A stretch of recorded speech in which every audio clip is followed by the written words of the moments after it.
Good evening, everyone. Welcome to tonight's Planning Committee meeting. I'm Councillor Steve Jeremiah and I'm the Chair of Planning of the Planning Committee. The other members of the committee are in the couple of rows in front of me here. So welcome to all the members of the public as well at the back.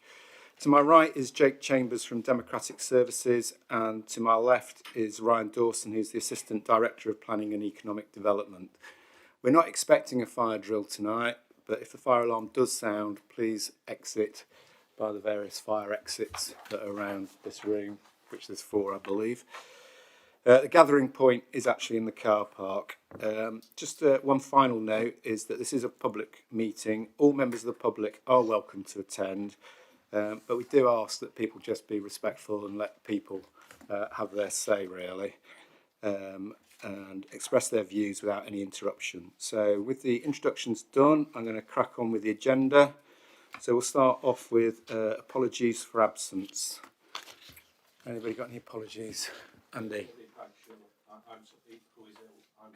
You're subbing for David Bagshaw. Okay. Got that, Jake? Mm-hmm. Okay. Declarations of interest. Can I have any declarations of interest, please? There's no declarations of interest. Right, moving on to agenda point number 3, which is the minutes of the previous meeting. I will move these from the chair as a correct record. I'll second that. Thank you, Pauline. All those in favour? Oh, sorry. Didn't see you. Right. I did send my apologies. Okay. So I'm recorded as being at the meeting. Okay, thanks, Steve. So with that amendment, all those in favour? All those against? Abstentions? 2 abstentions. Okay. Notification of lobbying. Just a reminder, members have been sent a form with the agenda to record any lobbying. If you need any spare forms, then you can get them off Jake. If they can be completed, please. Right, moving on to 5.1, which is the land east of Stapleford Road trowel. The application seeks planning permission for the proposed change of use of land to a cricket pitch, including the siting of practice nets. The decision on this application was deferred by committee on the 12th of November. Ryan, can you introduce this item, please? Thank you, Chair. Good evening, all. As I said, it's originally brought before committee in November and was deferred for more information on regards to the potential flooding issues, which I'll come on to later. As part of the wider scheme to develop the Hickings Lane Pavilion project, which is part of the Stapleford Town Deal work, it was conditioned that an alternative location for cricket pitch was found, as the pavilion is now built and the football pitch is built on the old cricket pitch. After scoping out a few locations, Pit Lane was decided as best location for this replacement cricket pitch, and the scheme seeks permission for that pitch, thus creating a new home for Stapleford Cricket Club. The site itself is existing open, undeveloped land, and the change of use to cricket pitch with practice nets, levelling out, site and drainage, the pitch location and the layout been amended slightly over time due to ECB, English Cricket Board requirements, and the possible future location of the pavilion and survey work, including ball strike surveys, have been carried out. There is a separate, and I'll stress independent, natural flood management scheme being developed nearby by Notts County Council to assist with alleviating the issues of the boundary flooding issues historically. These works are all under separate committee development by the County Council, and they're not under discussion here. However, the soil displaced from these works is being utilised by us with regards to the scheme as part of the levelling of the new cricket pitch, and the 2 schemes work in tandem to reduce localised flooding issues. Principle-wise, this form of development in this location, as its green belt, is fine. It's because of recreational use. Access, this is proposed essentially a small track down from Pit Lane. No objections, not considered an issue.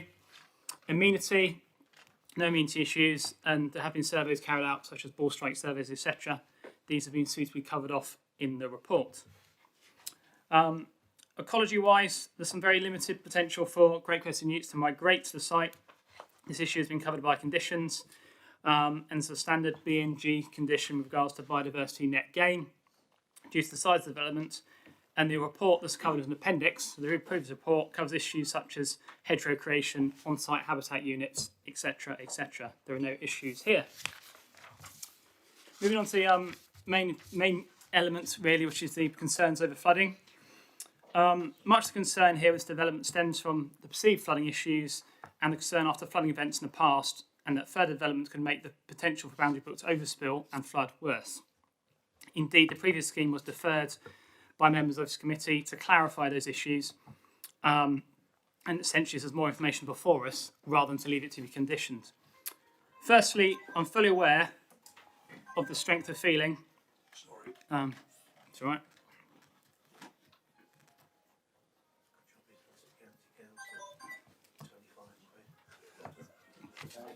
Firstly, I'm aware of the strength of feeling here in regards to flooding and the concerns that have been raised.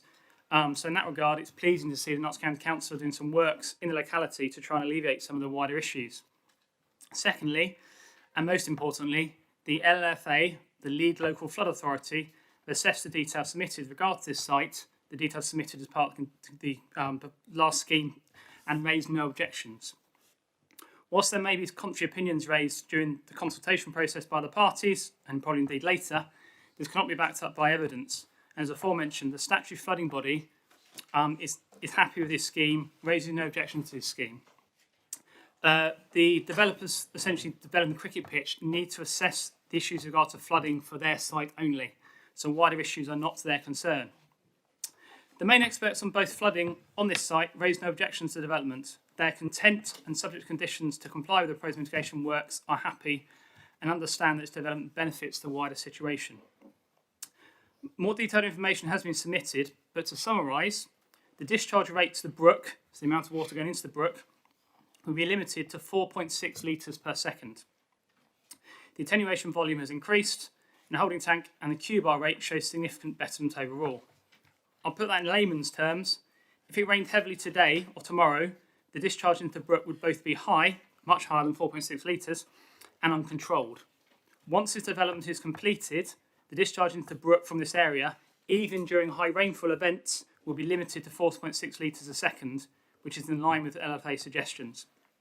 And therefore, the situation overall will be significantly improved following its development. Indeed, currently, the rate of discharge into the brook during high rainfall events is approximately 51.8 litres a second. It's a significant decrease. To that end, the scheme will positively impact on wider flooding issues with regard to decreased discharge in the brook, and as such is seen as a significant betterment. Therefore, if one were to place any planning weight on flooding, it should be significant planning weight in favour of the scheme, as following its completion, the overall situation in this area would have improved a lot. So just to conclude in flooding terms, potential for boundary overspill will be reduced if this development happens, and as such the scheme should be encouraged and not resisted. Moving on to other issues such as contamination, noise, hours of operation, construction works. These are all considered in the report and are not considered significant relative to other ones, and are covered by planning conditions where they're relevant. Therefore, we recommend approval of the scheme. And in case you get asked a question, there's a fence that's gone up in the last few days. The fence is purely there to delineate ownership of who owns what land, and also for health and safety reasons to stop ingress into Notts County works that are ongoing. Thank you, Chair. Thanks, Ryan. We did have two public speakers for this item, Shania Parr, who's objecting, and Ryan Vaughan, who's the Economic Development Officer for Broxtowe Borough Council. Unfortunately, Shania can't make it tonight, so Jake will be reading her statement, and then followed up by you, Ryan. So you've got your 3 minutes, I believe, Jake. Thanks very much. Okay. So the current design is not sufficient. There's no natural border stroke buffer to integrate with the landscape, and the plan doesn't have any consideration for impact on wildlife. Plans to develop on nature do not align with government plans to preserve our green belt. As far as I can see, that no nature will be added, only a car park, a pavilion constructed and ground flattened for human use. Destroying land that is home to wildlife is unnecessary. Great white egrets and skylarks nest in, stroke around this grass, which wasn't unnoted in the environmental reports, as well as parakeets in the trees behind the fields. This is also a mine shaft stroke landfill site. This was picked up in the solicitor searches when purchasing my house on the Pit Lane stroke Trowel Grove. So I'm not even sure if it would be suitable for use, and it's potentially extremely unsafe, especially not a car park or pavilion. I don't feel this has been found or taken into consideration. Loss of view is not a reason taken into consideration when objecting. However, documents note it won't impact existing view, but it will look odd in appearance with the surrounding wildland, with adding the fencing, pavilion, nets, roads/car park and levelled ground. This view would be spoiled. Due to phase 2 of the plans, with the car park being built, other than this being unnecessary, as we already have a car park adjacent, I have concerns about people using the space for antisocial reasons, as it's likely to be unmonitored. We already have these issues in the pit lane car park, and this will just add to this. To keep the neighbourhood safe, I think it's in the best interest that this does not go ahead. Cricket is a seasonal sport, for safety reasons such as mud can make it hazardous. Even if re-levelled, it won't stop the area from rain and getting muddy, so it seems illogical to change the land for something that only takes place when weather conditions are correct, which often isn't in the area. How often it's used makes this even worse. There's more suitable areas, for example Ilkeston Road Recreation Ground and Bramcote Hills Park, which already has a cricket pitch, fencing, pavilion, parking and so on, across the road, and is therefore not needed. The flooding is also a major risk for residents. It would be silly to proceed with this for that reason. There are residents that have experienced internal flooding 3 times since 2019. Anyone can see how much this has affected the local community. Even speaking to people now, the effects are long lasting and continue to impact their lives. That flooding is still ongoing. There's pools of water right now in the area. Any bit of rain causes worry to the residents of the area, and we shouldn't add to that. I'd like to really highlight the misery flooding has caused to all those affected, detriment to physical and mental health, which should be valued over a few people having fun in a field. That can be done anywhere, a mere few times a year. If you take the time to listen to those that have been affected, you'll understand why we're desperate for this application not to go ahead. Because flooding has already occurred, the decision before you tonight is not theoretical. It is no longer about what might happen in a model. It is about whether, given what is already happening on the ground, you can be satisfied in improving another discharge. And that's the 3 minutes. There, I'm afraid. So thanks to Shania for sending in that statement and for you reading it out, Jake. Ryan, do you want your 3 minutes? Good evening. Last meeting we heard residents. Mike. Press your microphone.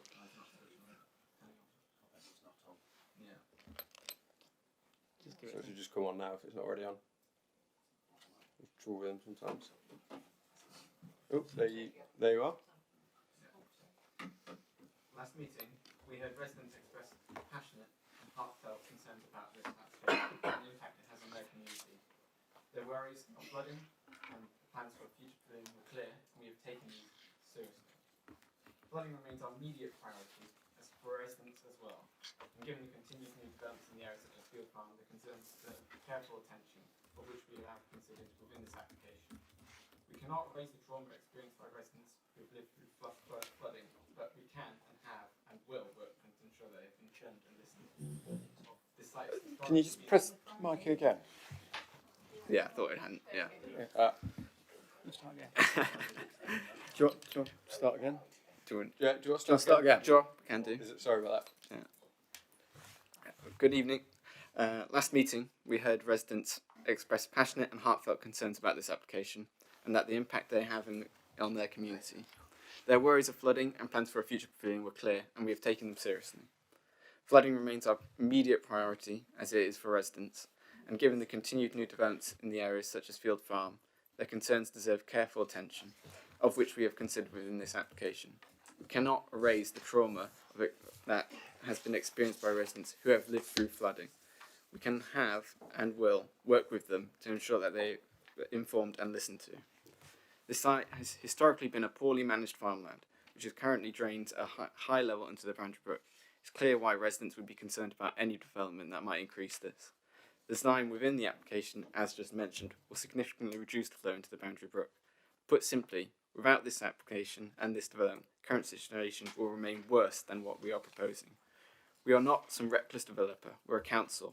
We're working to improve our area for the good of all, and we hope that this committee and residents see it that way. Turning to the second point, the future pavilion. Simply, the Towns Fund only has funding available for a cricket pitch and not the pavilion. So why have we referenced a pavilion? Because we want to move forward with seeking planning information for that so we can strengthen our ability to source funding. Let's be clear, that pavilion is not something we're going to be building in the very near future, and it won't happen if we can't deliver on building a cricket pitch in the first place. The funding for this project comes from Stapleford Town Deal, which has a set funding deadlines for which projects need to be completed, or we risk losing the funding. In short, planning permission today unlocks that funding, and delays or refusing approval puts investment in both Trowle and Stapleford at risk. There is no money we can fall back on. This project is a critical part of Broxtow's promise to deliver a high-quality community sports facility through the Stapleford Town Deal, this being a first cricket pitch in Broxtow and the wider area. Delaying or rejecting this application would be detrimental to both Trowle and Stapleford. Not only would the investment for the cricket pitch be lost, but the current flood risk would remain unchanged. Stapleford Cricket Club would continue without a permanent home, and Trowle Football Club would remain without any realistic prospect of replacing their unusable pavilion. Future generations of cricketers, including women, girls and individuals of all age, will lose out on the opportunity for a local place to play. Given what stands to be lost and what stands to be gained, we strongly urge this committee to grant planning permission. Thank you. Thank you, Ryan. Okay, I'm going to move the item from the chair. Can I have a seconder, please? I'll second that. Thank you, Pauline. Anybody got any comments they want to make? Councillor Pringle. Thank you very much, Chair. As the one of the ward councillors for Alresford, Cotswold and Trowle, I live in Trowle, obviously I'd like to speak about this. One of the things that disappoints me about this, to start with, is that in paragraph 2 on page 19, we're being told that the project needs to be contractually committed by March 26 and spent by March 27.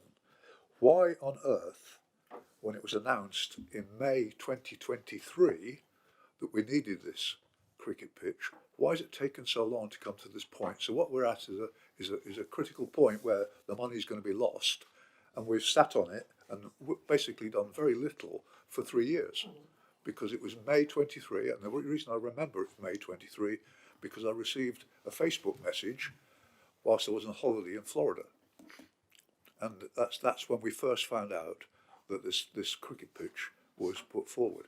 So why are we in this critical stage tonight that it's got to be passed tonight so that we can spend the money this year and make sure we've basically spent it by the end of 2027? That's not a good position for us to be in, because we're actually being forced to make a decision based on evidence that really has been sort of put forward again by the LLFA, but it's still not accurate, because what happened yesterday morning, just to give you an example, is at 9 o'clock yesterday morning it started raining, and the brook, and I'll use Imperial because sometimes it's easier to understand. The brook was at 18 inches down in Trowle Park. That's how deep the brook was, and that's its normal rate. Okay. At 1:30, the brook was at 29 inches, and at 30 inches, houses start to flood. So that's the situation we're talking about here, and that's with the new plan that's been put in place by Nottinghamshire County Council.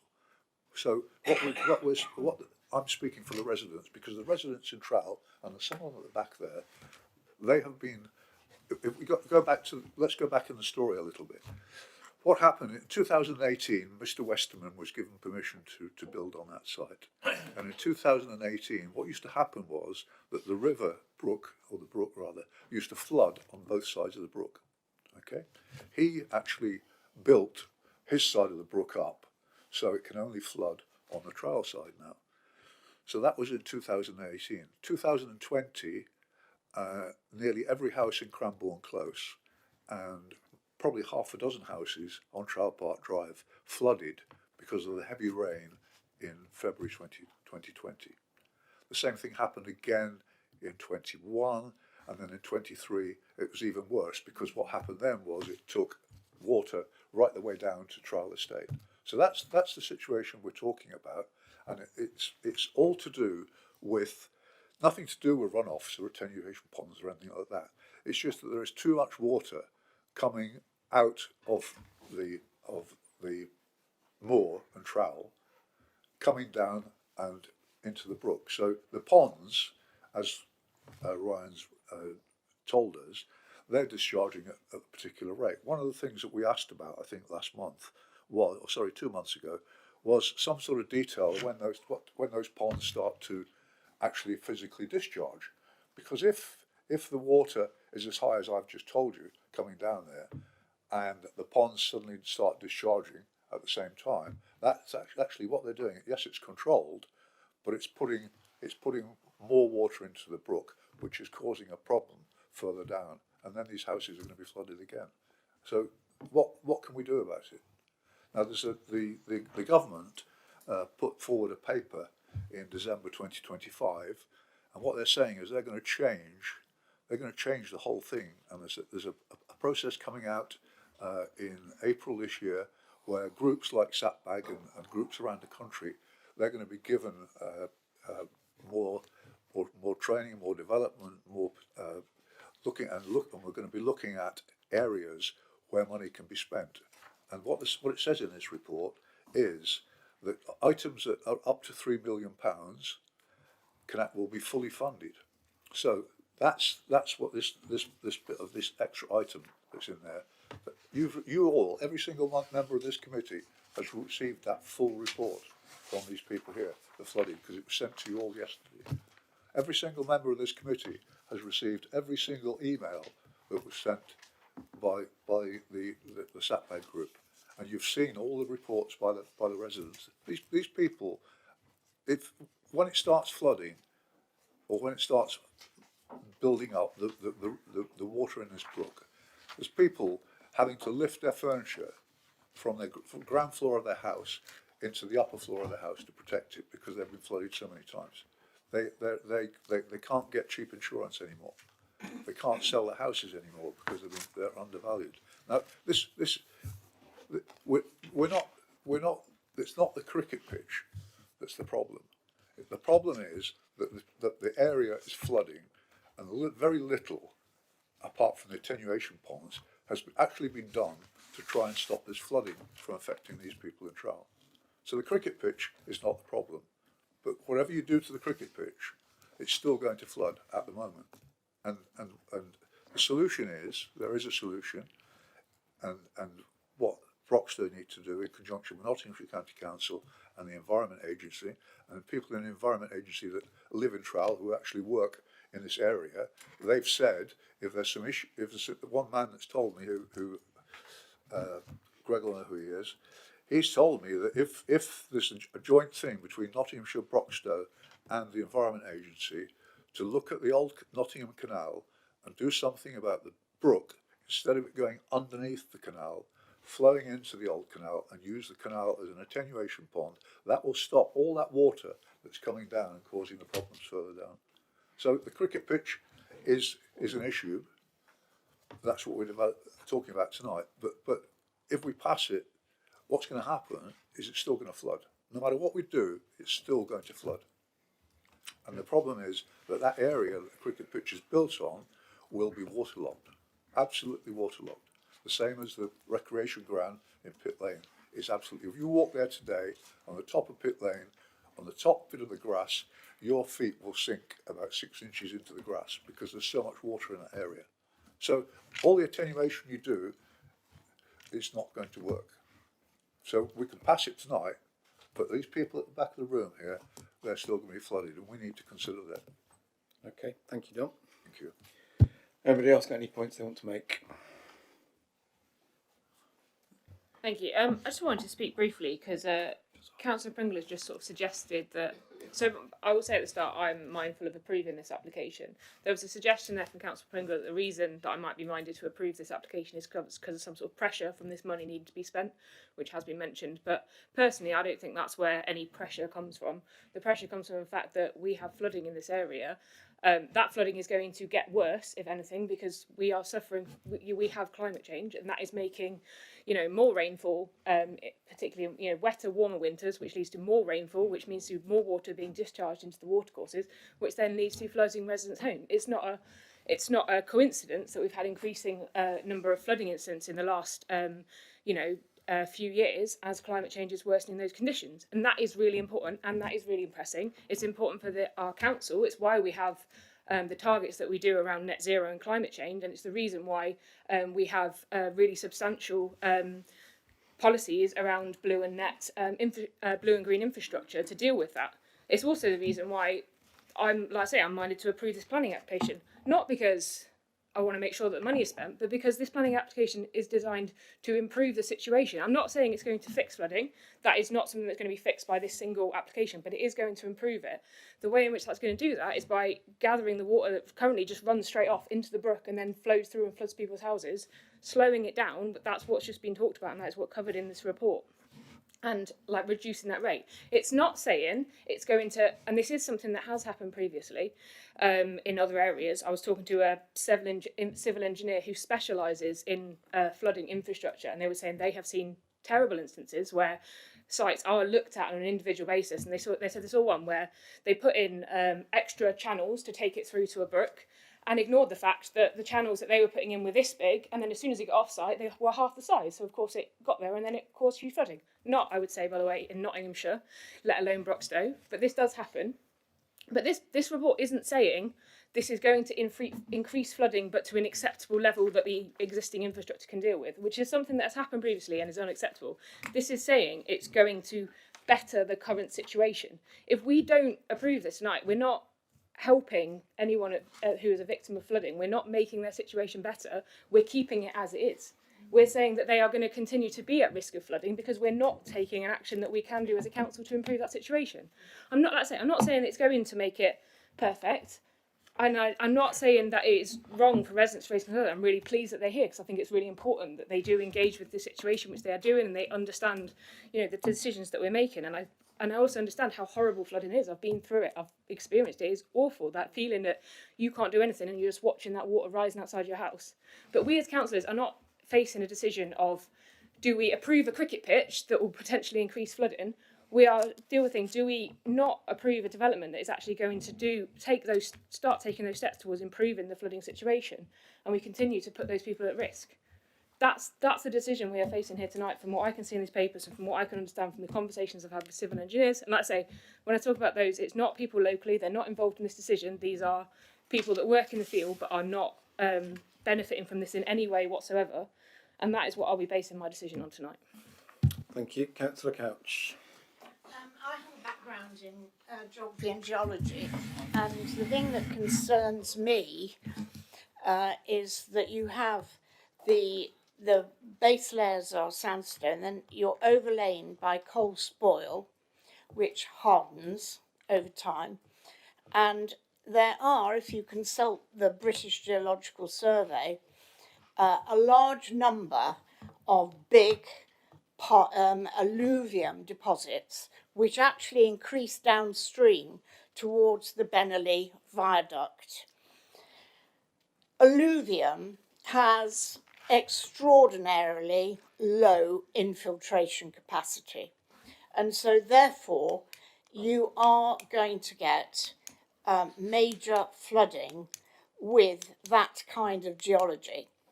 The drainage basin of this brook is extremely large, and until, in my opinion, they do something about it upstream, you are not going to be able to solve this problem. And that's why last time I asked for readings, downstream readings, to see how much it would increase. The other point I'd like to make is that attenuation ponds do actually silt up. And who is going to be responsible and at what cost to make sure that they don't silt up? There seems to me to be little point in spending a vast amount of money in putting in a cricket pitch if the result is that it's going to flood. And I would agree to it if there was going to be something done about the upstream flow from this brook, because you've only got to look at the geology near the Benelli Viaduct, where the stream eventually ends up, to see the depth of the alluvium that it carries. And therefore, I'm afraid, with my background, I just cannot support this motion. Thank you, Judith. Councillor Marshall. Yeah, thank you, Chair. Just before I begin, I think it is important for clarity that I declare that I work for the Environment Agency. I'm not suggesting that's an interest. Everybody knows that. For instance, I've worked there for 30 years, and everybody in this Broxtowe Council knows that I've been an employee of the Environment Agency. That said, I've never ever worked in 30 years in flood defence. I've never ever spoken to any colleague about this application at all, or communicated with any colleague about this application at all, and Don will verify that. I think it seems to me that there are a couple of crucial questions, and those crucial questions are: one, will this refusal will refusal to this application prevent flooding? And two, does this proposal increase flood risk? And I agree with Councillor Don Pringle, that the answer is no to both of those questions. I don't think that this application will prevent flooding, and I don't think that this proposal will increase flood risk either.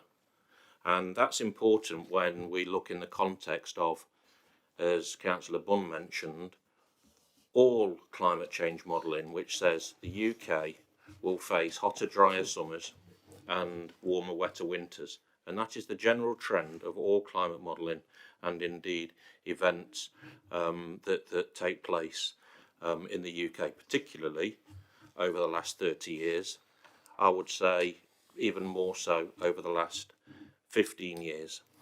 Today, the Environment Agency published its monthly water situation report, which it has to do statutorily, and it published it on the government's website. And it does that every single month, and it does it nominally on the geographies of the regional geographies of the country. So you can go on that. You can go onto the government's website and you can see the Midlands hydrological report, and it does it monthly. And the December results of that report are that 9 of the Midlands hydrological catchments received above normal amounts of rainfall, between 114% and 134% of the long-term average, and that included the Upper Trent, Shropshire Plains, the Avon, the Derwent, the Soar, and the Lower Trent. And the Lower Trent's important because that is the hydrological catchment, the catchment that this site is in, and it received increased long-term average, above long-term average rainfall, and that record dates from 1961. The record that is used is from 1961, although some records go back even into the 1800s.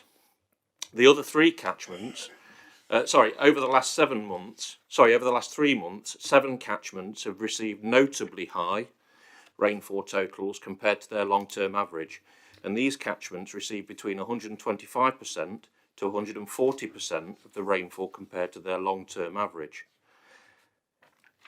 The point that we're making here is that this is a warmer, wetter winter playing out. And I think that's a problem for England and UK PLC, and that is why, as a council, we are desperate to lead the way in terms of our climate change policies and indeed our net zero ambition. And we're partially desperate because we've seen the devastating effect that the second worst flood in the history of this area, post 2000, which was Storm Babbitt, followed closely by Storm Henk, when houses in Stapleford were devastated and houses in Eastwood were devastated, and there are still people in some of those properties who haven't moved back in to their properties. It's an absolutely, I can't think of a thing that is more devastating and more long term to individuals than that happening to their home. But this is the function of climate change. So the central question that we have, I think, at this committee is: does refusal of this application, can it be the finger in the dike? Can it be King Canute on the ocean trying to stop that relentless approach of climate change? I don't think it can. And even more than that, this application reduces the risk actually reduces the risk by having that attenuation approach and reducing, as Mr. Dawson said in the outset, the uncontrolled flow that could exist if this application wasn't there. I think what I would say though is I think the point that Councillor Pringle makes is a good one, because I think there is some further opportunity that can help resolve a situation, and I will work with Councillor Pringle and offer Broxtow's help to see if it can work collaboratively with the Environment Agency and the county to look at longer term, better planned resilience upstream to help solve this problem or help address this problem. And I think both of those things can happen. So, Councillor Pringle, you've heard me give that assurance to you tonight, and we'll see how we can work in the future. But at the minute, I'm minded to support this application. Okay, thanks, Greg. Councillor Watts. Yeah, thank you, Chair. I was one who argued last time that this matter should be deferred for further information. I think it is absolutely abundantly clear that in terms of Field Farm and other developments around Trowell Park, we've got this wrong for a number of years, and that the assurances that we've been provided with in the past that, oh, there'll be no problem or flooding isn't related to these developments, have been simply wrong. What we have now is a much more detailed report addressing the issue of flooding. And I think where there is a particularly contentious issue, we really do need this sort of detail going forward. So I would encourage the planners in future that where we know there's going to be an issue, we don't just want one or two lines saying it'll be no problem. We need to see the science, we need to see the detail in the report so that we can assess it properly. If this was simply going to be, well, this would maintain the status quo, then I would be minded to vote against. But in fact, this is actually doing what the residents have been asking for, which is to address the issue of flooding and to significantly reduce the risk. Now, as Mr. Dawson said at the start, there is more to be done. And this is not the panacea to solve everything, but it is a significant step forward. The reduction in water flows that are proposed here are very, very significant. As I've mentioned before, I've been flooded. I know what that's like, and I wouldn't wish it on my worst enemy. But actually, where we have something that can be done that greatly benefits the residents by reducing the risk of flooding, then I think that is something that we should be supporting. And so I'm minded to support this. Thank you very much. Thank you. Lydia. Thank you, Chair, fellow councillors. I also represent Trowell as well, and I desperately would feel heartbroken for those people that live in Trowell to be flooded again, and that obviously would be awful. But I've also been listening to what everybody has to say, and I had written it down here. Why doesn't Broxtow and the County Council get a move on and sort themselves and work together to make sure that these drainage, the attention ponds and everything works? Because at the end of the day, if we don't do anything, what's going to happen? We're just going to be bringing it back, and I would like to think that that we would be doing something positive here.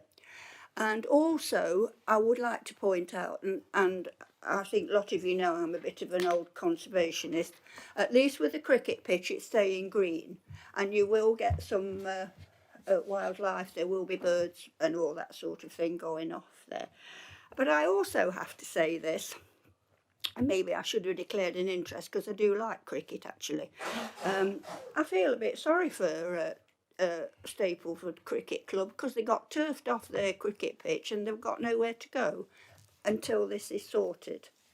And I would like to see it sorted, not for everybody, for it to be a pleasure area, not just for them to play cricket, for other people to go there to be able to watch it. So I actually I'm going to support this because I feel it's the right thing to do. Let's get this drainage sorted out. Let's get Notts County Council and Broxtowe and the Environment Agency all working together for the people that live in Trowle. Because if we don't, we'll be at standstill, won't we? That's how I feel, anyway. Thank you for listening. Thank you, Steve. Quick. I've heard people say tonight they've got a background in geography and geology, which I have as well, but not as much as the local Lead Flood Authority, which have not only called for an alleviation plan to prevent flooding from this site, but have actually now approved one. And that's not an easy thing with the county's flood department, believe me. You may be aware, to the east of Coventry Lane, there's going to be 500 or so houses built there, and that's historically been a very, very poor area for flooding. And the county council said, no, you've got to prove to us that you are going to sort this issue out. And the contractors, the developers went to the county council with the plan, and the county council refused it because it was inadequate. So they don't take these things lightly. So I think that can be a bit of, if you like, confident, give the local residents confidence that this has been to the county council's local flood department, who are the legal authority on this, and they have approved the plan. They wouldn't have approved it if they thought it was going to make the matter worse.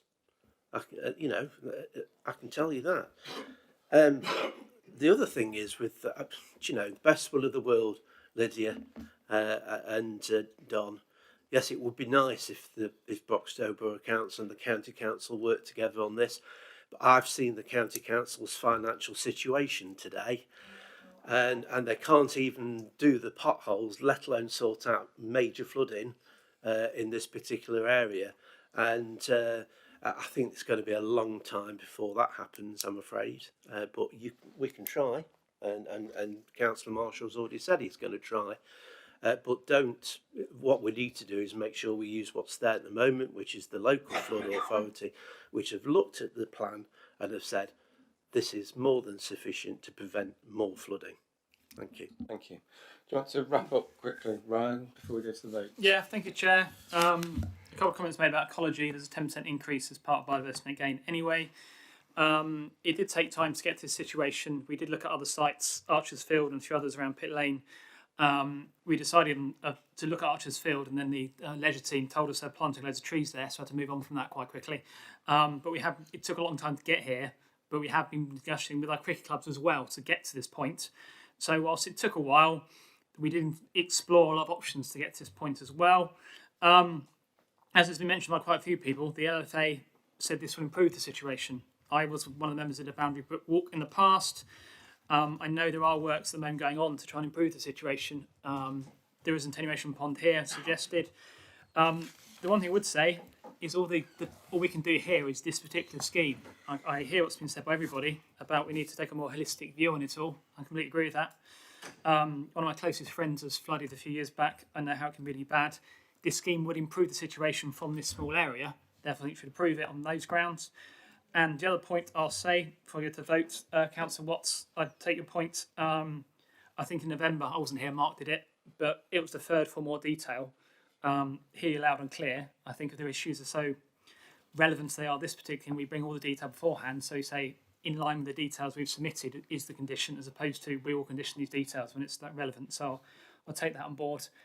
Not so much with flooding, but also with other schemes whereby if landscaping is particularly key or highways particularly key, we've got an item later where we didn't bring it till the highways were sorted, that sort of scenario. So that's valid, and I'll report that back. That's it. Thank you, Chair. Okay, thank you. So let's go to the vote then. So the recommendation is that planning permission be granted as it appears on page 19 of the agenda. Can I see all those in favour of approval?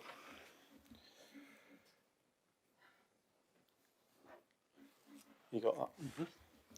All those against? Abstentions? Okay, I can confirm that the recommendation is carried. Thank you. Okay, moving on to 5.2 of the agenda, which is 17 Moor Green, Newthorpe, Nottingham. The application seeks planning permission for the proposed construction of a two-storey rear extension at the application site 17 Moor Green, Newthorpe. Ryan, introduce the item, please. Thank you, Chair. As you say, a two-storey extension. Details in the report. It's a greenbelt location. Essentially, extension would not dominate the existing property. It's not overly prominent in the street scene and materials to match. We're generally happy with the design. Due to the size, scale and location of the extension, this development not cause any issues on neighbouring properties due to overshadowing, sensory enclosure, amenity issues. It's quite a big property, so not really a problem. There are no high issues as such. Again, these are covered in the report in sufficient detail. It is in the green belt. It's almost the obligatory over 50% green, 30% green belt case. 55% increases historically from previous extensions. This would make it 90% increase. So whilst we have no issues in terms of its size, its scale, its amenity, its location, there is a policy recommendation for refusal based on its greenbelt location, hence the recommendation for refusal. And the only other point, just as a matter of note, it was assured to the applicant that this would be taken to December Planning Committee, which didn't happen because it didn't have much business, so it was deferred to January. So apologies for the delay to not be deferred to the committee till now, due to the lack of business. But recommend refusal based on policy grounds. Thank you. Okay, thank you. We have one speaker for this, which is Miss Liberty Flint, the applicant. Miss Flint, do you want to just come over to there and press the button on the right, and you have 3 minutes from when you start speaking. Is that on? That's yeah. On, yeah. Yeah. Members, officers of the council, ladies and gentlemen, thank you for allowing me to speak this evening. I'm here to formally request that the committee grant planning permission for an extension that will enable us to convert our house into a true family home. At first glance, the extension may appear quite large, but we believe it will regularise a previously approved kitchen extension that no longer meets modern standards. Although it forms part of the house, the current layout, access and egress do not function well for contemporary living. We have lived locally all our lives and through hard work and commitment have saved to purchase our dream home in an area where we hope to raise a family. There are two distinct building lines along Moor Green, and our property sits further back than our neighbours, meaning that garage extensions tend to dominate and overshadow our home. Our proposal replaces an old conservatory, which we have already removed, with a modern kitchen and bedroom extension. We also intend to convert the existing kitchen into a lounge. We have consulted our neighbours who understand our wish to create a family home and fully support our plans. Although the site is technically within the green belt, as is all of Moor Green, the actual green area begins at the end of our garden, making the designation somewhat illogical in this context. We therefore respectfully ask the committee to take these factors into account and allow us to create a suitable family home for our future. Thank you. Thank you, Liberty. Okay, it's open debate. I'll move the item. And I'll second it. Okay. Anybody got any comments? Steve? Yes, I agree with the speaker.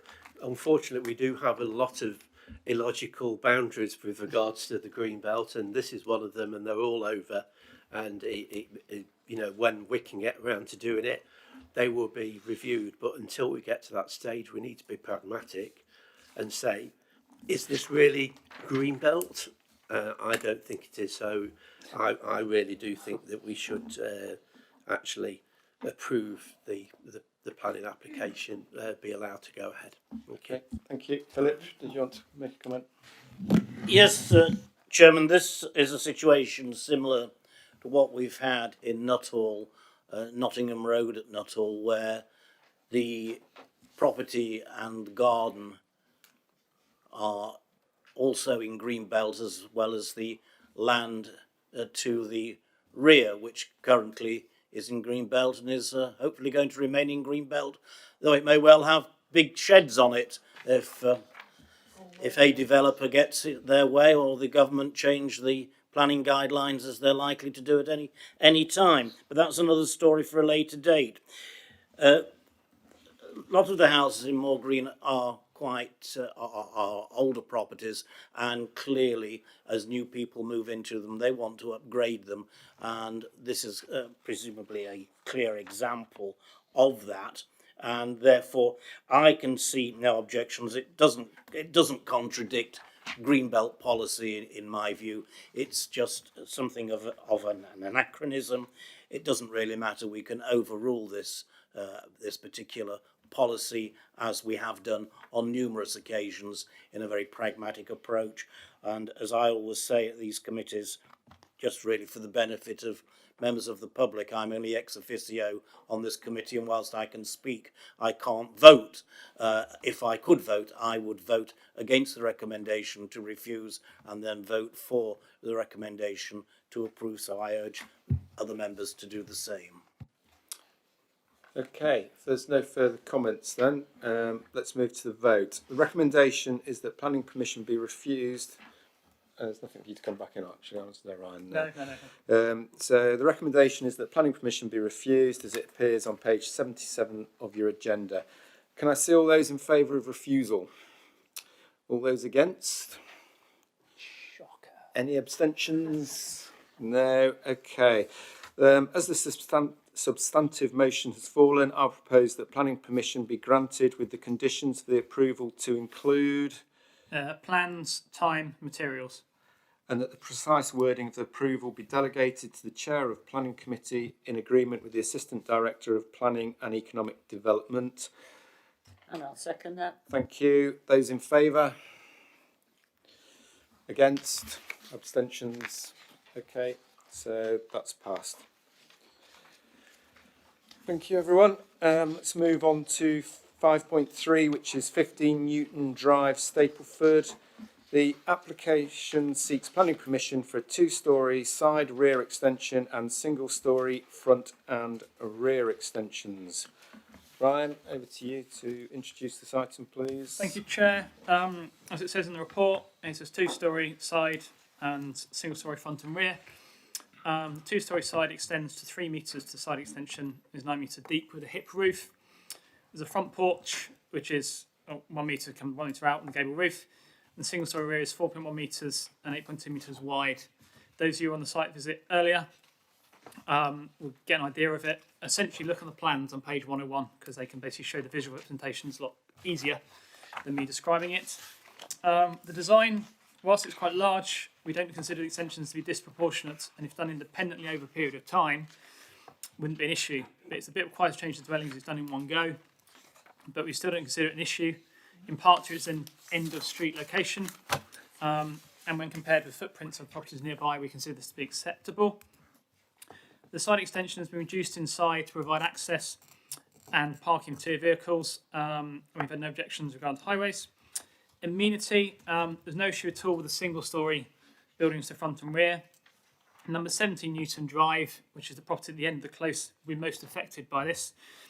It's slightly lower, just over half a metre in the application site, but the edge of the proposed two-storey side extension is 3.1 metres away from the common boundary, and it has no windows in the side elevation. Again, this is covered in more detail in the report, but number 17's front extension is a garage, and with the separation distance proposed, their varying impact on development is not considered to create a large sense of enclosure or unacceptable loss of privacy, and as such, we're happy in this regard. Other issues that have been covered in the report, but the constatations were correct, and as I've said before many times, we have to determine the application before us and can't speculate what any use might be used in the future. If and when they happen, we consider them at that point. Other than that, we're happy and recommend approval. Thank you, Chair. Thank you, Ryan. There's no speakers for this item, so I will move the item. Second that. Oh. Sorry, we were sent a letter inviting us to speak, and phoned Demographic Services twice, once on Monday, once today. Yeah. And we've received no. Okay. You spoke to someone today. Sorry, that didn't make its way through to me. I apologise, but if you've Yeah. It's okay. We'll let you speak anyway. So sorry for the mix-up if there has been one. So if you could just introduce yourself as well, and whether you're for or against the application. Yeah, mine. Come to the mic. Can you want to come to the mic? Sorry. Yeah. Just press the button on the right. All good? Yeah. Good. Thank you very much. Okay, good evening, Chair, members of the committee. My name is Terence Hall, and I reside at 17 Newton Drive, which is the property adjacent to the proposed development, which is the house you're looking at there. That's my house. I wish to object to this application on the grounds of impact on residential amenity, highway safety, and structural risk, all of which are material planning considerations.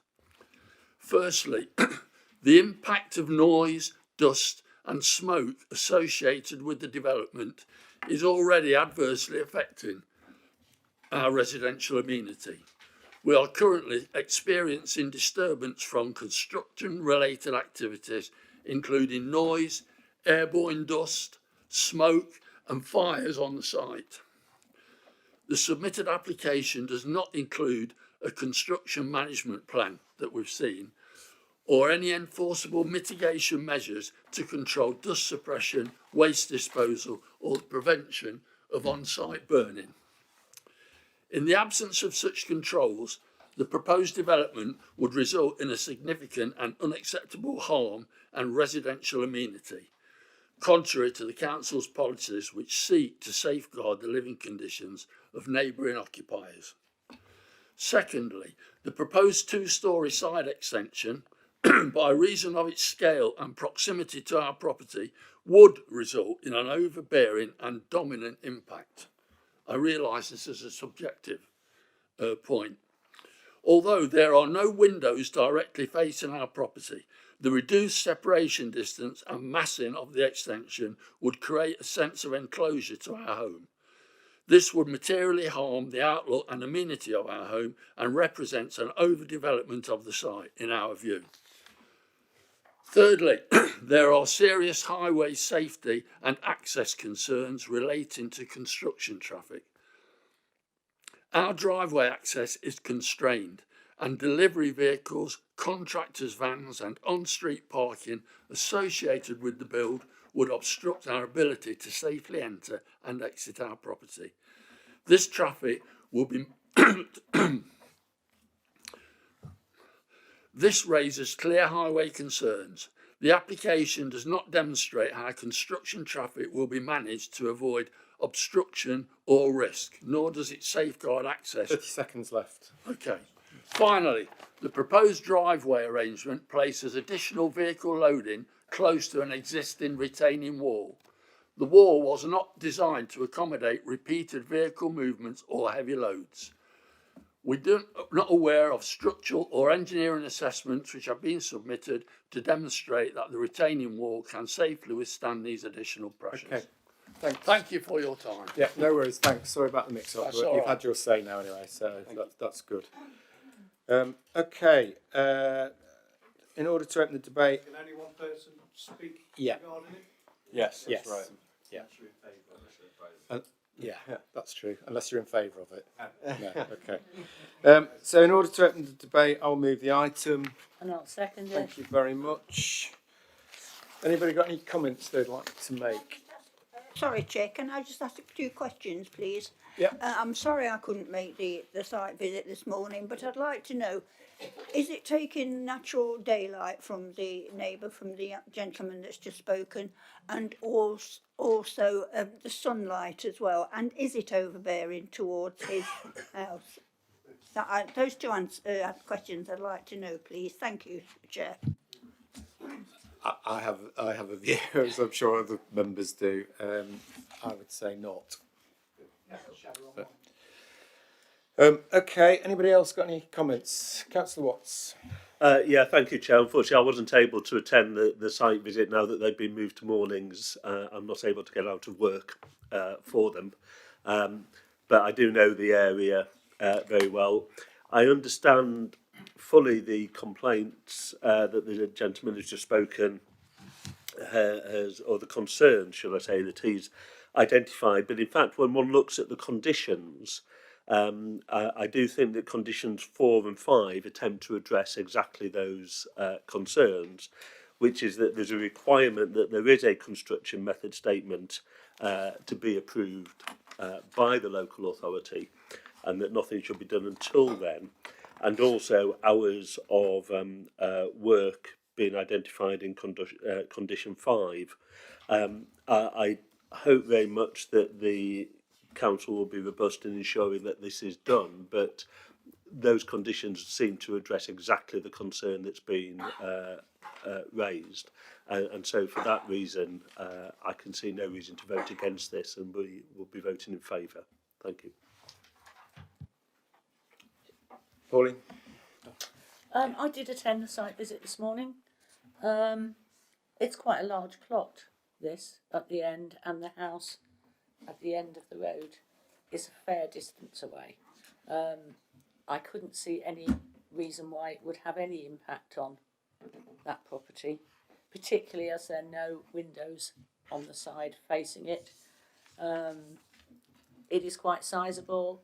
I know that it's a narrow road and there was lots of traffic, especially when we all turned up with cars this morning. But it has 2 parking spaces, which should be perfectly adequate for this house. So I can't see any planning reasons to refuse this, to be honest. Don?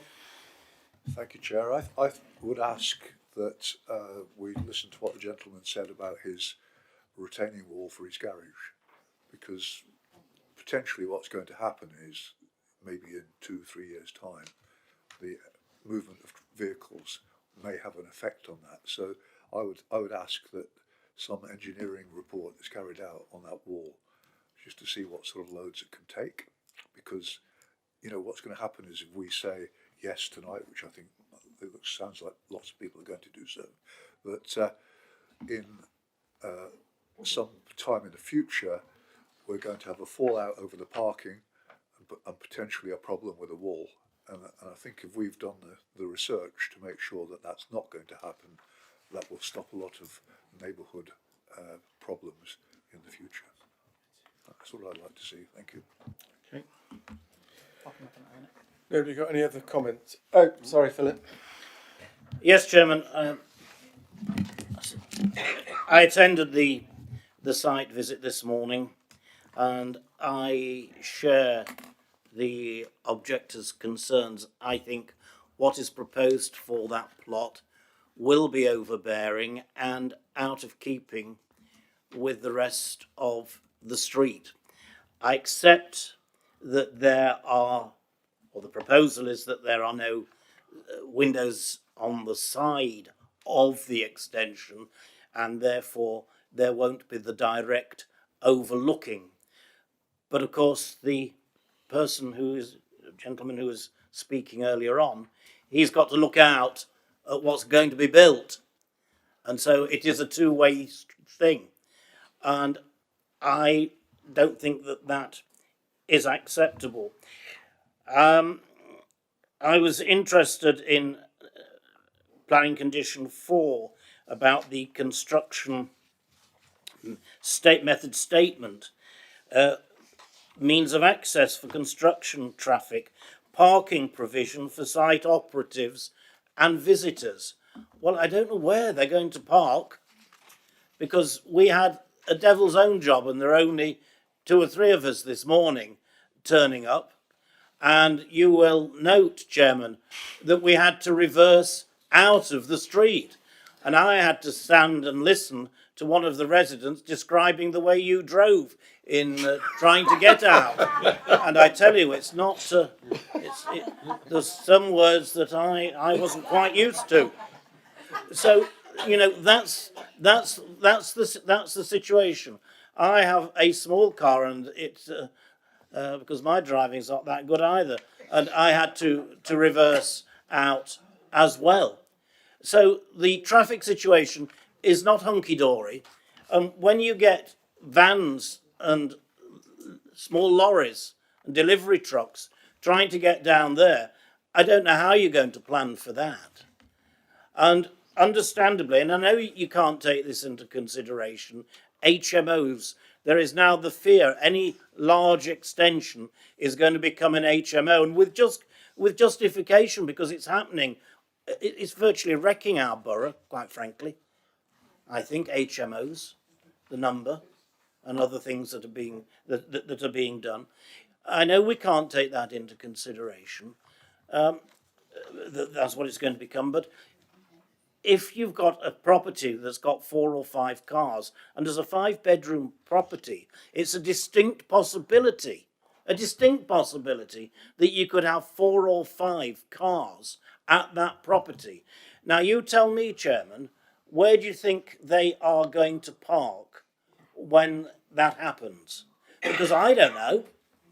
Because we struggled, and I would imagine that there were a number of people away at work this morning, which created just 1 or 2 spaces, which you managed to find by obstructing the pavement.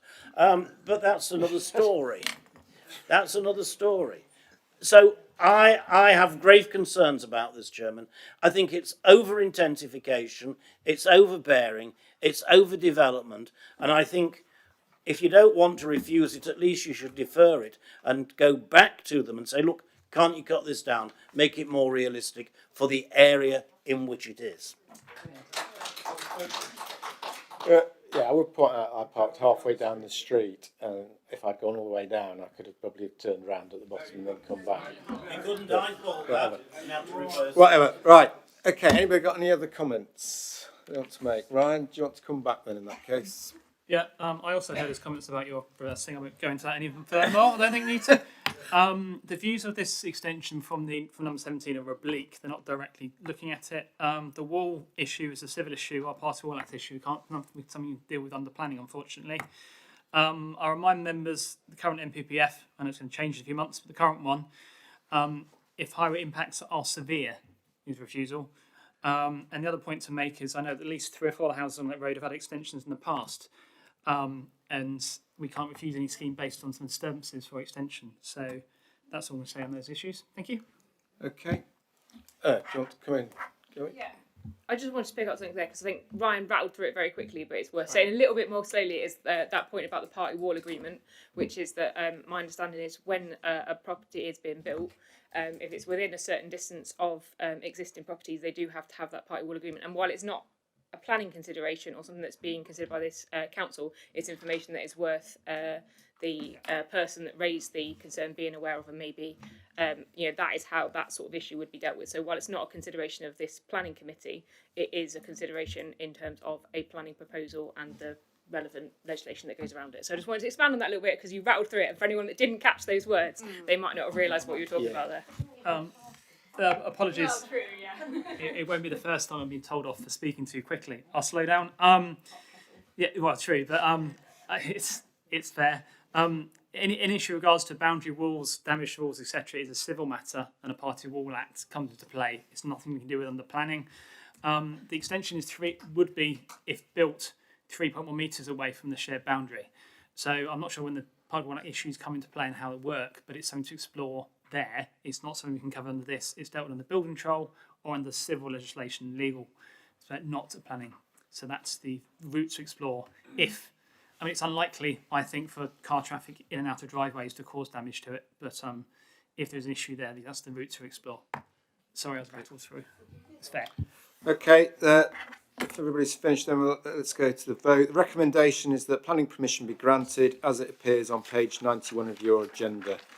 Can I see all those in favour of approval?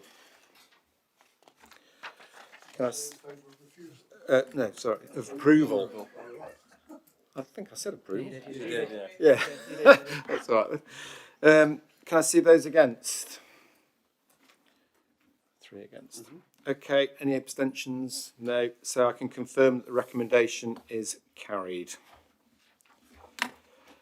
Going on to agenda item 5.4, which is Bramcote Leisure Centre, Derby Road. The application seeks planning permission for the construction of a replacement leisure centre and associated parking and formation of a temporary parking area to enable the provision of parking to serve the existing centre whilst the new centre is being built.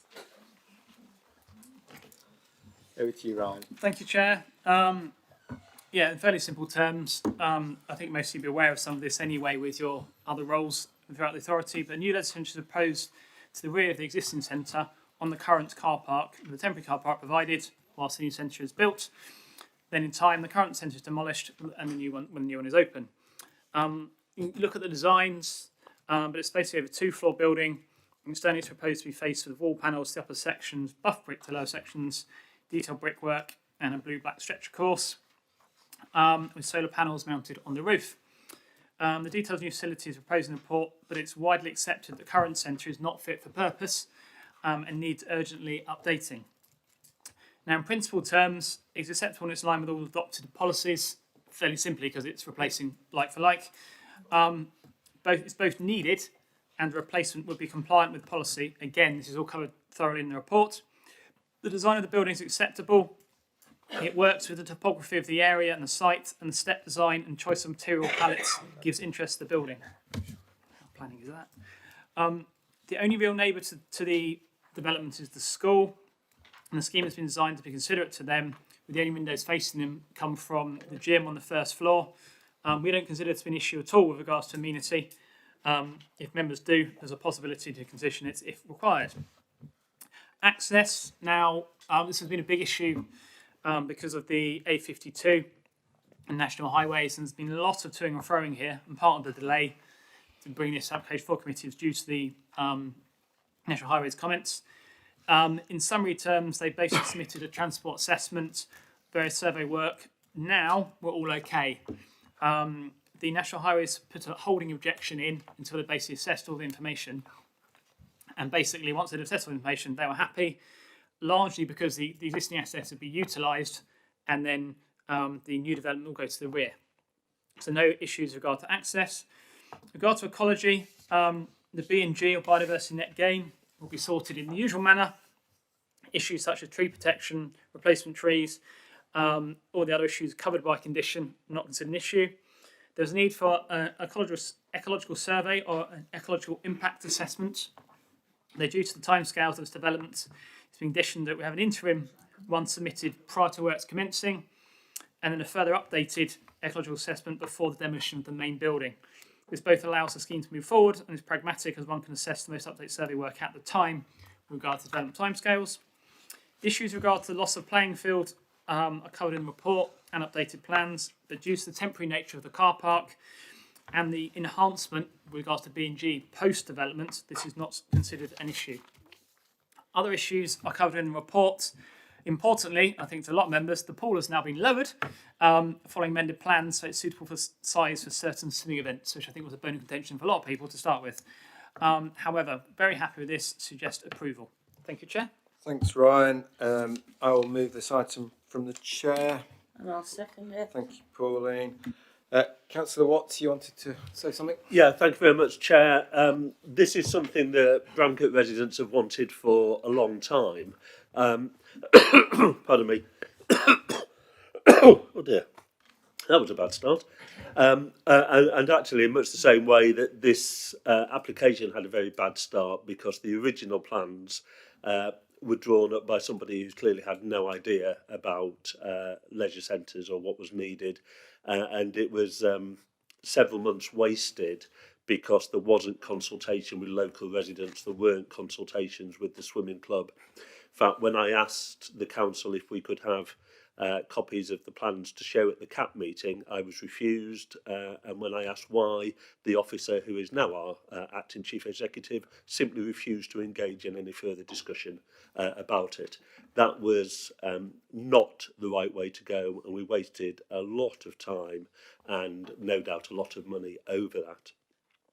So it is really important that we do get this right. These plans are a massive step forward, but I do have 3 specific questions that I would like to be answered. Subject to these, I'm happy, but we do need the answer to this. And firstly, are the swimming club now happy with the proposals? I know that part of the pool has been lowered. Is that not just satisfactory, but what they were wishing for in terms of the facilities for them? Equally, there is now a viewing gallery, which was something else they were asking for. Are they happy with that? Secondly, are the staff now happy with the facilities for staff? Because originally there didn't seem to be any. And so have we consulted with the staff and made sure that what is being proposed in terms of provision for them is appropriate? And thirdly, one of the big issues during construction is going to be car parking. And I have great concerns about the proposed temporary car park. One of the main reasons is because it's proposed to be on the school land, and if we look at page 113, we have a letter there from the school expressing concerns about that. Now, again, this is a matter that's been raised in the past, and I hope Councillor Carr won't mind me referring to an email that he received from the acting chief executive to tell us that an agreement had been reached with the school at a meeting the day before, when that very same day, Councillor Carr, Councillor Kingdom and myself met with the school, with the officers who were at the meeting, to tell us that no agreement had been reached with the school. And in fact, the school was saying, not only have we not agreed anything, we don't think we will ever be in a position to agree anything. So I do have great concerns over that. So I have specific questions. Are the swimming club happy? Are the staff happy? And do we actually have an agreement with the school? Because we need to get this right. This is something that's going to serve the residents of the borough for the next 50 years or so. So we need to spend the time to make sure we get this right. So I would like answers to those questions tonight, please, or before we vote. Thank you, David. Judith. I may be wrong, but in looking at the plans, I was surprised. Oh. Sorry. I may be wrong. And again. And again. Yeah. I may be wrong, but in looking at the plans, I was surprised that I couldn't see any provision for paddle tennis, and it is a sport which is taking off in big time, and so I was just rather surprised, given that this is going to serve the community for the next 50 years, why there wasn't any provision for this up-and-coming sport. Thank you. Philip? Yes, thank you, Chairman. I'm pleased for the residents of Bramcote that they are going to get a new leisure centre. It's a great pity that you had to close the one at Kimberley to pay for it, but that's another story. And looking through the... This is a planning committee, Mr. Chairman. It's not a normal committee. That is completely false. Thank you for interrupting. I'll carry on. Oh, absolutely. You're not a committee member anyway. There you go. You can speak. Finish? Can I carry on, Chairman? Yes, carry on. Yeah. And I brought back memories looking through the relevant planning history at the access tower for a leisure flume complex, including the external flume tubes. Those were in the days when we had pleasurable activities rather than just swimming training and swimming up and down when we wanted that pleasure. I think I was chairman of the Leisure Services Committee at that time. But to move on, I want to ask a couple of questions. First of all is 5.1, paragraph 5.10, the Notts Wildlife Trust. They've said that there needs to be an interim ECIA, and I note that the one of the conditions says that that has got to be in place before planning permission will be granted. Can I ask who will produce that environmental impact or ecological impact assessment? Who will produce it for the planning department to approve?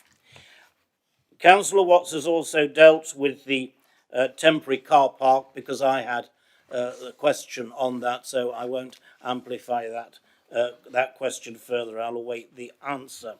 But on that same paragraph, safeguarding of pupils, has that issue been resolved with the school? I think perhaps they're overreacting a bit, but nevertheless, in this day and age, safeguarding of pupils, the windows in the east elevation, we have to take note and take account of what the professionals are saying. And we've got, it says a traffic or they're saying, the school is saying they want a traffic management plan in order to prioritise access to the school between the hours of 8 a.m. and 4 p.m. Are we able to construct a traffic management plan that will take that into account, and have the school had sight of that traffic management plan, and have they agreed it? Thank you, Chairman.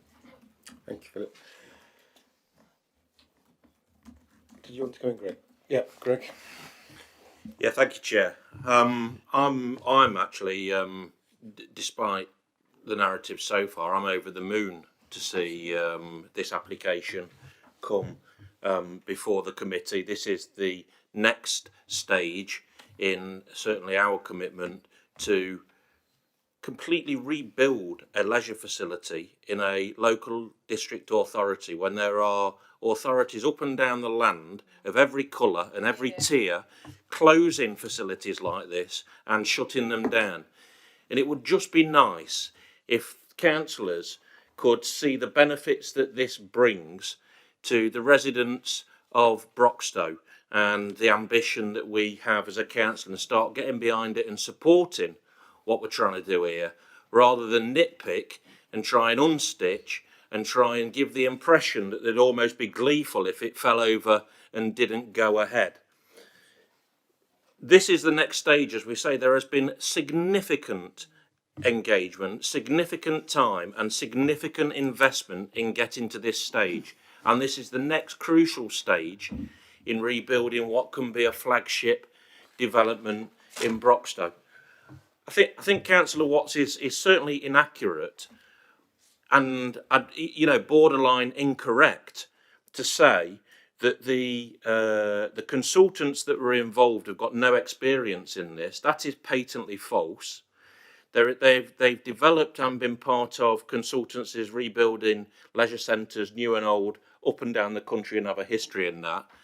They are supported and endorsed by Rebecca Adlington, Olympic gold medal winning swimmer Rebecca Adlington, who has been a key supporter of this project, and indeed the consultants work closely with her, and indeed as an ambassador, in trying to do leisure centre facilities in that sense.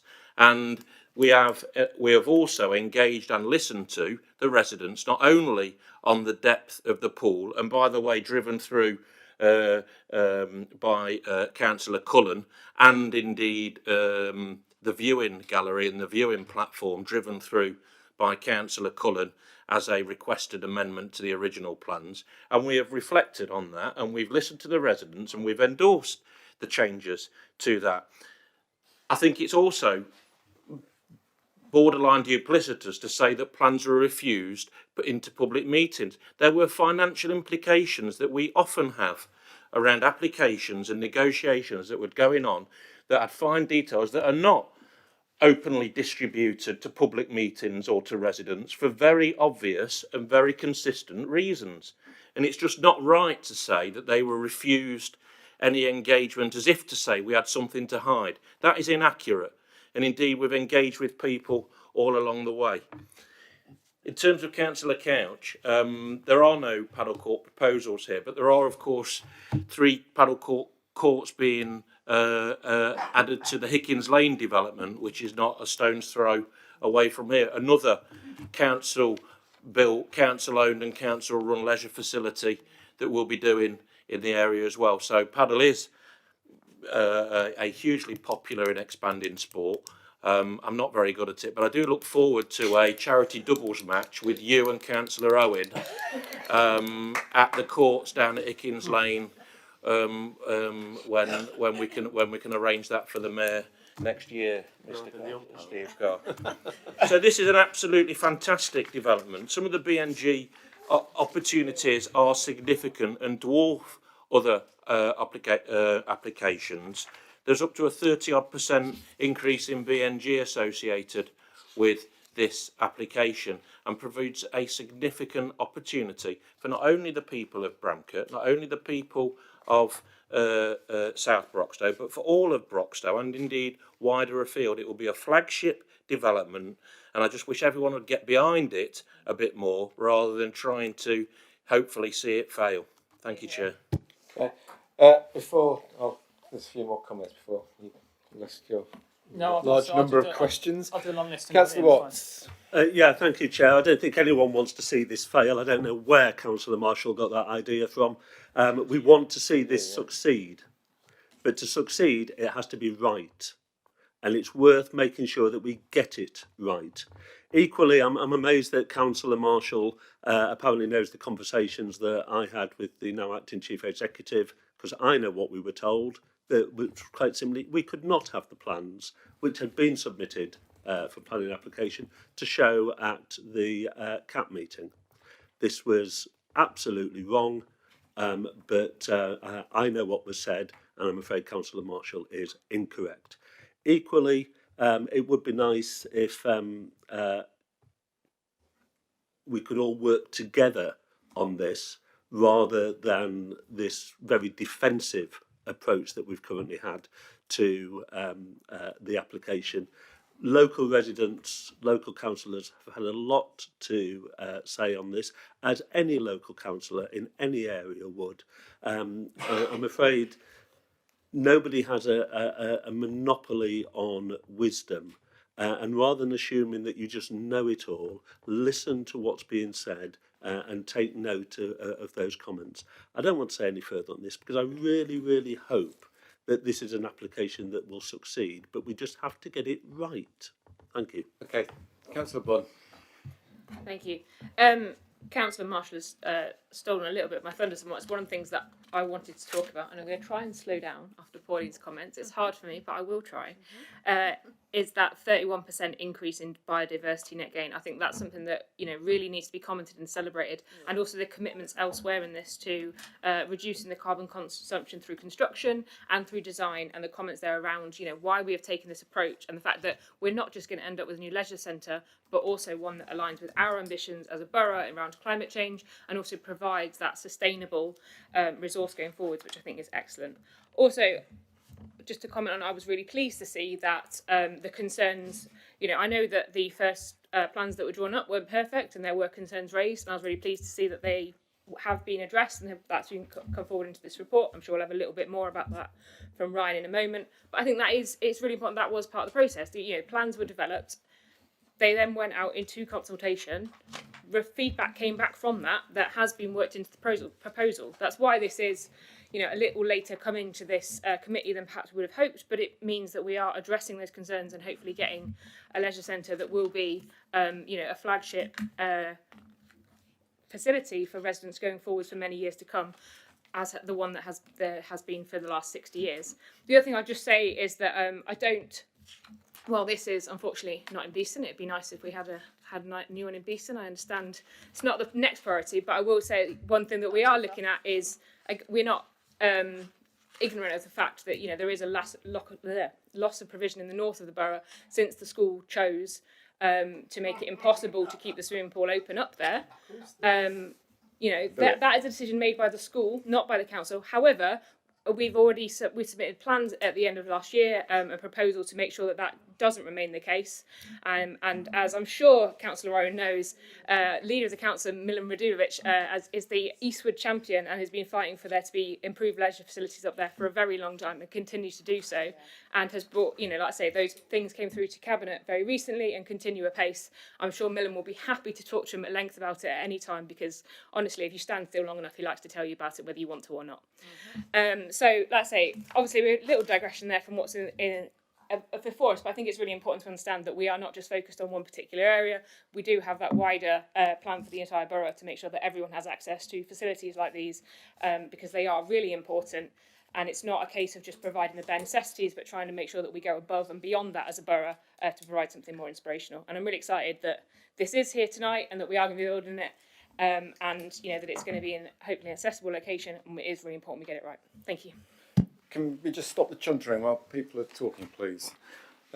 Councillor Carr. Yes, thank you, Mr. Chairman. I'm very excited we've finally reached this point. I agree with David that we've been waiting for this for a long time, but not our fault. We did listen to what people said, and the original plan was very basic.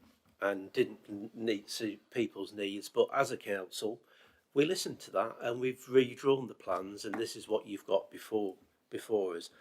I do have concerns about the attitude of the school next door, but I'm sure that we can sort that out at some stage. Of course, they're going to redevelop that as well, which could be a bit of an issue, but that's not under consideration tonight. The leisure centre is old-fashioned, eats energy, it's falling down, needs huge repairs annually, is the same age as me, and that's and that's Bramcote. But you can also say that about the old Kimberley Leisure Centre. The difference is, of course, that Broxtowe owned Bramcote. Broxtowe didn't own Kimberley Leisure Centre. It belonged to a federation, an academies federation, that chose to deliver a letter to us 2 weeks into COVID, you remember it, to tell us that they wanted us to leave. Let's just concentrate on. But yeah, I think this just needs to be pointed out, because we keep getting these falsehoods brought out by the leader of the opposition that somehow we chose to leave. Yeah. We didn't choose to leave. We were asked to leave. We tried to come to accommodation with them, but it didn't work. Correct. That's right there. I'm really, really excited about this. Just hope that the money can be found. I'm sure that the plans for that are ongoing at the moment. You will know because you're in charge of finance. And I remember when we first kicked this off, I was deputy leader of the council, but I was also the leisure portfolio holder, and myself and officers and Mr. Dar went down to Rainham in Essex, and we looked at something that was being built by the company that we've been using so far. But that was in an area where they'd never had a swimming pool. So it was very basic, Councillor Watson. You know, I've already said that this is what Bramcote needs, and the council have listened, and I would recommend that we all support this wholeheartedly. Thank you. Councillor Marsh, you wanted to chip in? Yeah, thank you. I've not been on this committee long, and it's been very cordial up until now, so I'm glad I finally got what I signed up for. But yeah, I think, I went to Bramcote Hill School. We used the leisure centre a lot. It's obviously a very old facility, and it's good to see that these plans are coming through. Really, sorry. So you're not that old? No, I'm not. But it was old when I was using it. So take from that what you will. But I think a lot of the issues, I share Greg's frustration, I think, in that a lot of the issues that are being raised tonight are addressed in the report. For example, what's been brought up by the Wildlife Trust, the recommendation that they have made, we've implemented. The objections that were raised by Sport England have been addressed and have been removed. Likewise, it's already been mentioned around the depth of the pool, the viewing gallery, and so on. And when it went back out to consultation again in November 2012, those objections had also been removed. Likewise with the issues raised by the school, particularly the one raised by Councillor Owen around being overlooked by the windows. 624 on page 115 again addresses that. I'm not sure if that objection has been removed, but again it shows that we're listening and trying to co-design, at least in part, the new leisure facility that's coming through. So I'm happy to vote this through. And yeah, it's good to see it come through. I suppose one thing I would like to know, and I know I appreciate it's not perhaps a explicit planning or consideration, but is there risk around LGR in terms of getting this off the ground and but yeah, sorry, not to want you to ignite it here, but yeah, in terms of the potential restrictions on capital spend moving forward, because obviously that is the decision is coming through in summer of this year. So some guidance on that would be interesting. So they say, but of course it doesn't make a difference to how I'll be voting, but it would be good to know if you have that information. Okay, thank you. Councillor Bales, Peter. Thank you. Just to reiterate what other councillors have said, actually, we on the working group 15 months ago, we raised the concerns about the viewing gallery and the pool depth, and it is really good that that's been listened to and those items have gone in. Councillor Carr touched on it, but I am concerned still, looking at the plans regarding the staff changing area, and I appreciate that plans can change as they often do during construction phase, and there can be changes made to basic things like that. But I was approached by members of staff about the lack of provision for staff change, for private changing, and no private lockers for staff use. Some of the members of staff there have medical issues and they want to be able to keep their medication separate. Looking at the plans, it still looks like then that changing area hasn't been included. So I'd like confirmation. I know Councillor Cole asked for it, so just confirmation: is the staff changing? Because they have raised it about their privacy, and it's a Swim England recommendation for safeguarding purposes that they have their own area and they're not shared with members of the public. So if it's not currently in the plans, and I'm very supportive of this, and it's a shame, touching on what was mentioned earlier about Kimberley, that councillors are on the planning permission that turned down the Oxley Lane development, maybe look back on that now. But yeah, my only concern at the moment with the plans is purely the staff changing. Everything else is excellent, that those fundamental issues we asked for with the pool depth and the viewing gallery have been taken on board. That's really positive. Yeah, thank you. So you want to come back with your long list of questions then, Ryan? How long you've got? Congratulations to Councillor Captain, who was very brave for her first comments on planning committee. We've had no notable objections from the staff. I have to say, whilst I'm fully aware this has been discussed in various different groups over several years, I can only answer what I know with regards to planning. I have been involved in some of the conversations, so I know the bigger picture, but I'll bring it back to planning a little bit if I may. I was Swim Club happy? Yes. Is the viewing gallery there? Yes. Were the staff consulted directly? No, but that's not anything we do under the planning legislation, so that'll be part of a different issue. With regard to private lockers and staff use, etc., internals aren't something we normally get into in the detail. I would suggest, my suggestion to you, Councillor Bowles, here would be, if you're unhappy that the provision is not sufficient, that we can always amend the plans as some sort of material minor amendment or minor amendment later down the line, rather than if there was a need to increase slightly on the internals. But I don't think we could solve this material issue here. But I can't give you clarity on that, I'm sorry. There's dialogue ongoing with regards to the temporary car park and how it works. However, I would refer you to condition 5 of the planning application, which basically says, paraphrasing, before you do anything, you need to sort all this stuff out or you can't start.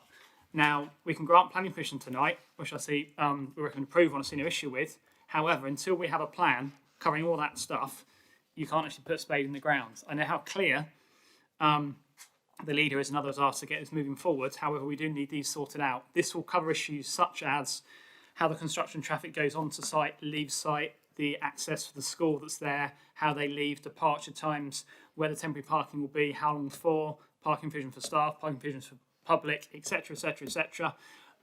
It's going to be a thrilling document when it comes in, but essentially it's really important, and we need this before we can start building. So I think those issues will be covered off by that condition. We put those on lots of large-scale developments.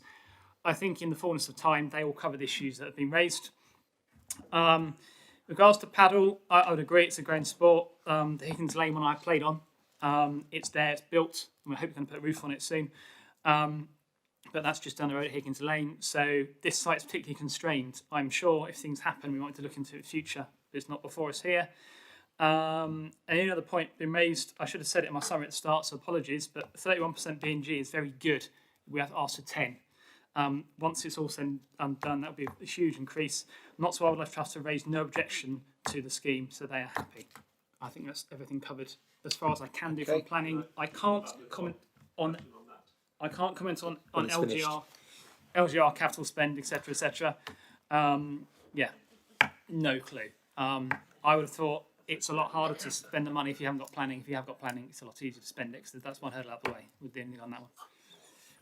Okay, before we go to the vote, you want to come back in quickly? If you yeah, thank you. Just for clarification on the parking issue, I assume Mr Dawson's referring in condition 5 to subpoint E, which is parking provision for site operatives and visitors.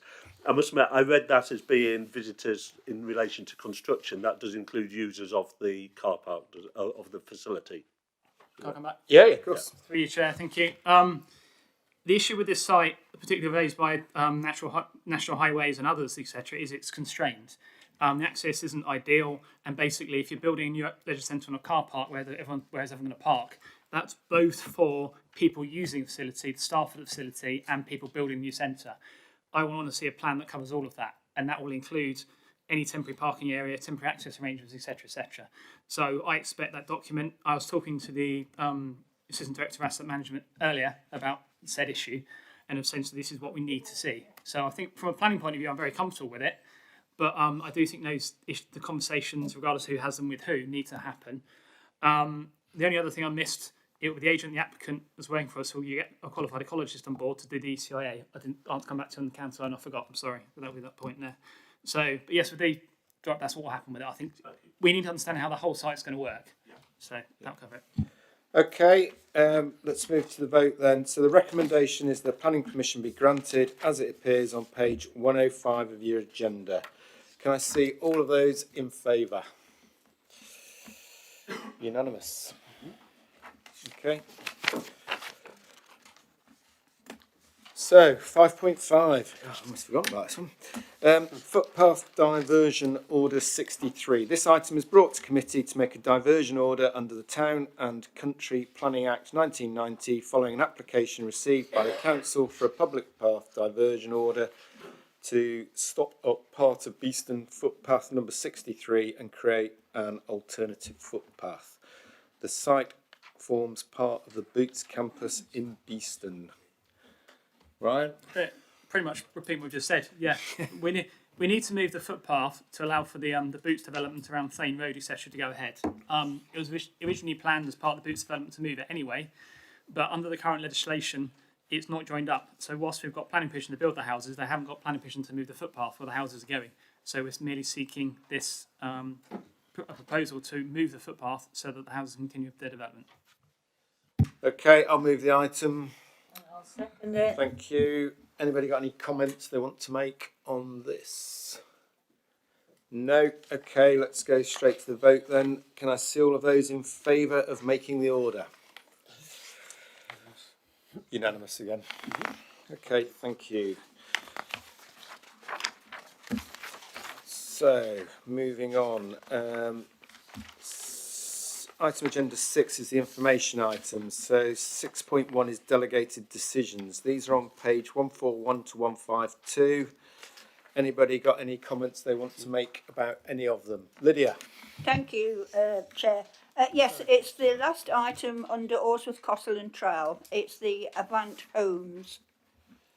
Have you see that? I don't, yeah. I'm not sure what this means, Ryan. Non-material amendment and application referenced. The twistings on the plots round. All right. The other thing is, if I may ask, can they just build all the houses? Do they have to come back for planning for more houses than they've? I think if they can only build what they've got permission for, but I think we have a permission for all of it. I think. Yeah, I know, but within sections, because only because I have to tell you this. The neighbours and the residents on Newton's Lane have been in touch with me because the amount of heavy traffic that's going down there at the moment, yet again causing problems. And we wanted to know if they have to reapply, say, for the next phase. I'll find out for you. Can you find out? Of course I can. Thank I you. can't remember off the top of my head. And I know, sorry, put my mic on. I can't remember off the top of my head about it. And also, I'm aware that I think it's the end of February when the junction's going to be open and all the traffic lights in Shiloh Way go away. So, but I'll check that for you and come back to you. Yeah, if you could. Thank you. Councillor Pringle. Yeah, can I ask about the same site really? We've been promised the access onto Shiloh Way. It was supposed to happen in July. Yeah. Then there was an argument between Via and the builder about because they built the access. I was going to say the builder had already built it. They built the access, and the highways came along and Via and said you built it wrong, and they said, well, we built it to the plan. So they've had to, at their expense, they've had to rip the whole thing down again and put new lights in, new access and all that sort of thing. And then, stupidly, Nottinghamshire County Council decided to resurface part of the road. They did a top dressing on it, but they didn't do the bit that's where the access is. So at the moment, it still can't be opened, and it can't be opened until that road has been resurfaced because of the weather. So have you got any way of sort of like leaning on highways to provide? You should take it up with the county councils, and good luck with that. You know, it's just ridiculous. It's almost a year overdue. Well, we have tried. Yeah. And I know the councillor Paul left me a message the other day, which I came back to on about when it's going to open, etc. So we have tried. It's just a case of how much weight we can push on Vera and the county council, which is not a lot, unfortunately. That's the problem that Lydia said there, is that the people in Newton's Lane, because they finished the access in, what happened was all the curbstones and the road and everything were sorted at Newton's Lane. Because the access and the going in bit is still not open. As they build more houses now, all this heavy traffic which should be coming that way is now going back down the road and ripping up all the curbstones. I'm aware of the issue, and you take this in as it's intended. We are putting pressure on where we can because we want it sorted as well. Because Newton's Lane people have spoken a lot about the issue, so we are pushing on it. But it's just tricky with the county council and Vera as always. But we'll keep going. Okay. It would help if they talk to each other. True. Yeah. Okay. Thank you for that, Chair. Appeal decisions. If there's no more further comments, I'll move on to. Doing some notes. Oh, is that? Yeah. Okay. Cool. Yeah, those are noted. Then I take it. Okay. Cool. Appeal decisions. Then these are on page 153 to 158. Any comments on those that anybody wants to make? No. Okay. Note those. Yeah, those are noted. Date of next meeting. Next planning committee is scheduled to take place at 6 p.m. on Wednesday, the 11th of February. So if everyone's satisfied, they've made their comments, I'll close the meeting. Thanks everyone for attending, and I'll close the meeting at 7:46. Thanks everyone.